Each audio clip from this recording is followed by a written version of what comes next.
Also this week, if we can call up SOT 7, John Harbaugh, new head coach of the New York Giants, talking to a room full of Giants fans and had some things to say about the Dallas Cowboys. I care less about what's happened last year or the year before that or 10 years before that. I don't give a crap about any of it. Not one bit. All I care about is tomorrow's practice.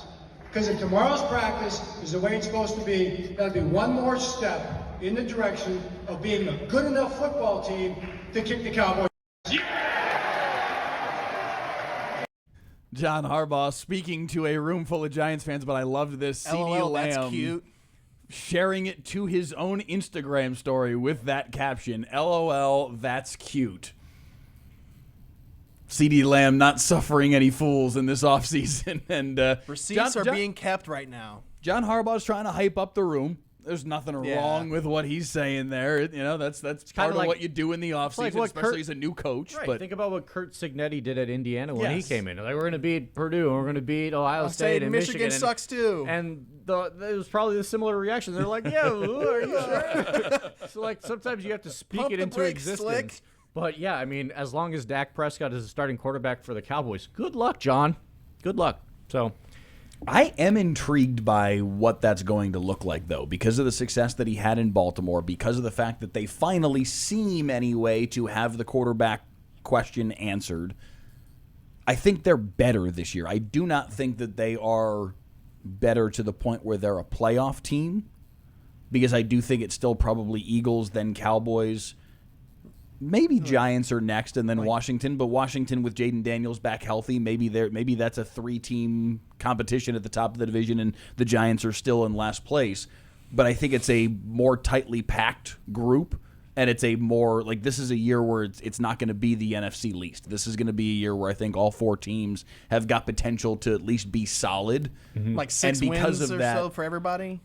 Probably 7, maybe 7. I mean, the floor's raised. Yeah, compared to years past, like there were years where you could just write in the Giants as an auto dub every year. This year, I mean, I still think it should be, but they might be harder games. I mean, think about last year. The Giants had Russ, and that game had to come down to a Brandon Aubrey field goal from Mount Olympus. Like it's they're more competitive than they've really been in the last 10 years or so. So yeah, there was the one year where Daboll won Coach of the Year, where they had a quick flash in the pan where they won 10 or 11 games, whatever it was that year. But other than that, for the last decade, they've basically been terrible. I mean, kind of similar to the Commanders. I mean, it's just they're 2 years removed from going to the NFC Championship game, which is crazy because you know they fell off a cliff last year. But again, to your point, Jaden Daniels fully healthy. They've made some changes to their roster, and in theory, if their defense is better, they should be competitive.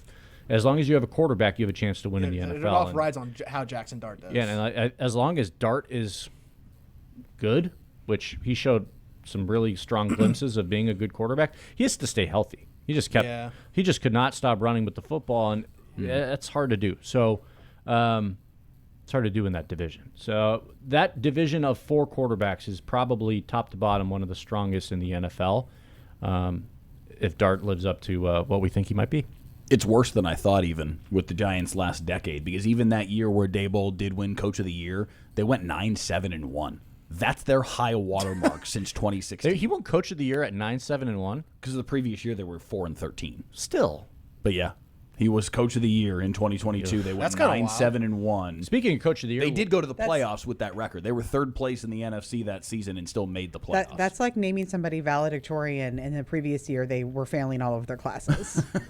Yeah, basically. Congratulations on getting a B-. 2016 was their last double-digit victory season. They went 11-5 that year. That was the year the Cowboys won the division at 13-3. That was Dak and Zeke's rookie year. Yeah. That's the last time the Giants were truly a threat in the NFC of any sort. And I still don't think they are. They just because they're going to have to face the Cowboys twice, the Eagles twice.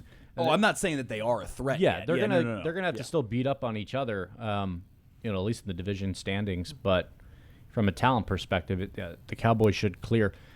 But yeah, Harbaugh's an interesting add-on because coaching matters in the NFL. does, It yeah. really does matter. You see it every year. Like the guys left standing are some of the best coaches in the league. So how much of a difference that makes, we're fixing to find That's out. a great additive for the first week of the season. You can there's always going to be drama between, obviously, the Cowboys and Giants, but just tack that onto the bulletin board material for the locker room there. I think they're going to wax them. It'll be like 35-10. I actually had them losing that game, or the Cowboys losing that game. You did? Yeah. Wow, I got to see these.